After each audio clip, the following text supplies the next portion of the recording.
The notification hits at 11:47 p.m. on a Tuesday, and you stare at it for 4 full seconds before you believe the number is real. $1,000, sitting in an account that had $340 in it that morning. Not alone, not your parents, not a lucky scratch ticket, though that's what you'll tell people at first, because the real answer is more embarrassing than luck and more boring than a windfall, and you're not ready to explain either yet. This is the story of what you do in the 90 days after that notification, and why almost everyone your age who gets a number like this loses it within 6 months, and why you don't. It starts 3 weeks earlier, at a kitchen table that isn't yours in an apartment you split with 2 roommates who are both asleep. You'd sold something. Not a kidney, nothing dramatic, just 4 years of a hobby.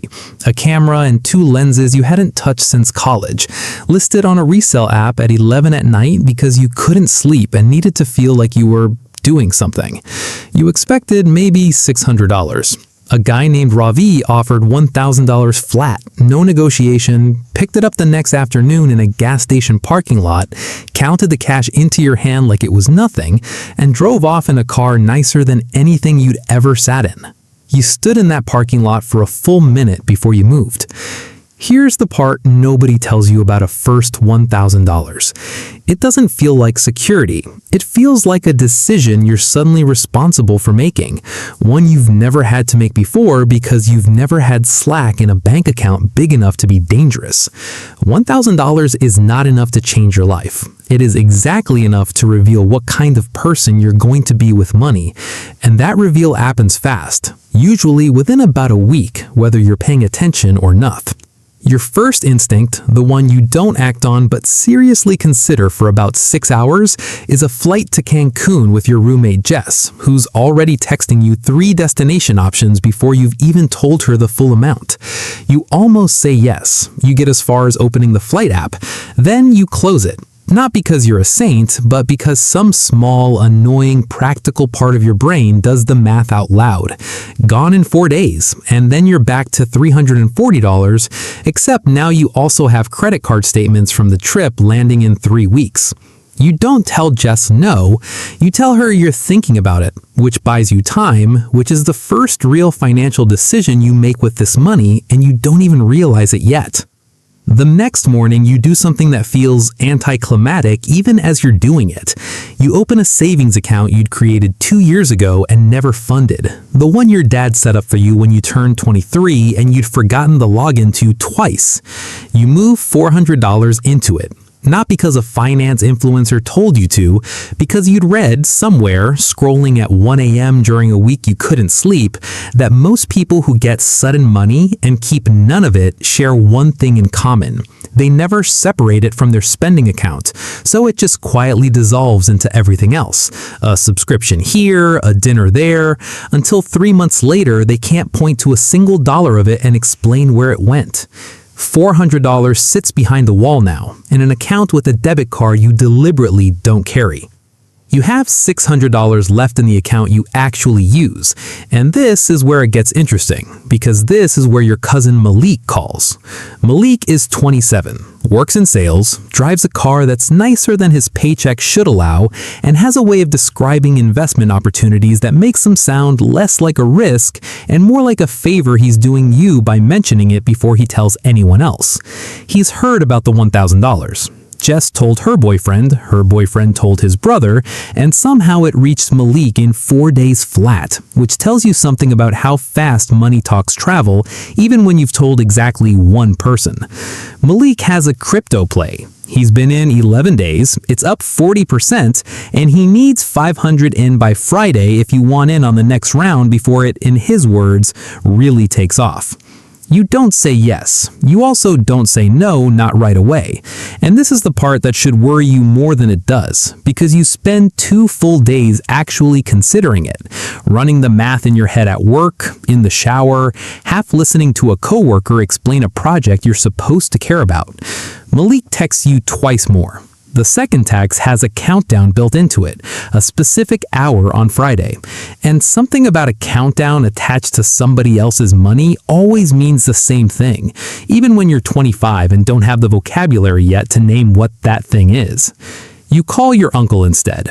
Not Malik's dad, your mom's brother, a quiet guy who's worked the same accounting job for 19 years, drives a car nobody would ever call nice, and has never once in your entire life asked to borrow anything from anyone. You almost don't call him because you already suspect what he's going to say, and some small part of you wanted permission to say yes to Malik before you'd even finished asking the question. He asks you 3 things.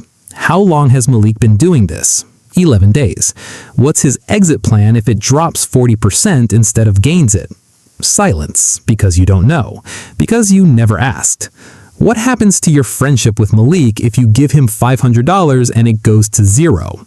You don't answer that one out loud, but the answer arrives anyway, uninvited, and it isn't good. Friday's deadline passes. You don't send Malik anything. He texts once more that weekend.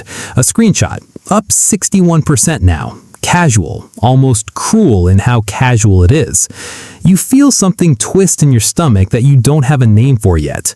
Somewhere between relief and doubt, because being right doesn't always feel like being right in the moment. Sometimes it just feels like missing out slower than everyone else. 3 weeks later, Malik's group chat goes quiet for 2 days. Then it goes very loud. The coin drops 74% overnight.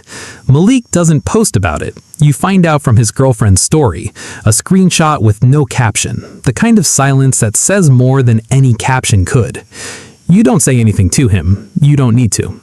With the $600 that's left in your spending account, you do something that feels almost stupid in how small it is. You put $200 towards the $1,400 you still owe on a credit card from a year you don't like remembering. The year everything felt urgent and nothing felt like it could wait. You keep $400 sitting untouched, not invested, not spent, just sitting, because your uncle said one more thing on that phone call that you didn't fully understand until weeks later. The money that changes your life is never the first $1,000. It's whatever you do with the version of yourself who received it. 90 days after the notification, here's where the number actually sits. $400 in the savings account you can't easily touch. $400 still sitting in checking untouched because you've started treating it like a decision you haven't made yet instead of money you're allowed to spend. $200 gone toward debt that used to keep you up at night and now barely crosses your mind. And $0 in a coin you'll never have to explain to anyone at Thanksgiving. Jess still brings up Cancun sometimes, half joking, and you still don't fully know if you made the right call, because right calls at 25 rarely announce themselves. They just quietly stop being emergencies you have to explain to family members later. What you understand now, 90 days in, that you didn't understand standing in that gas station parking lot with cash in your hand, is that the $1,000 itself was never the test.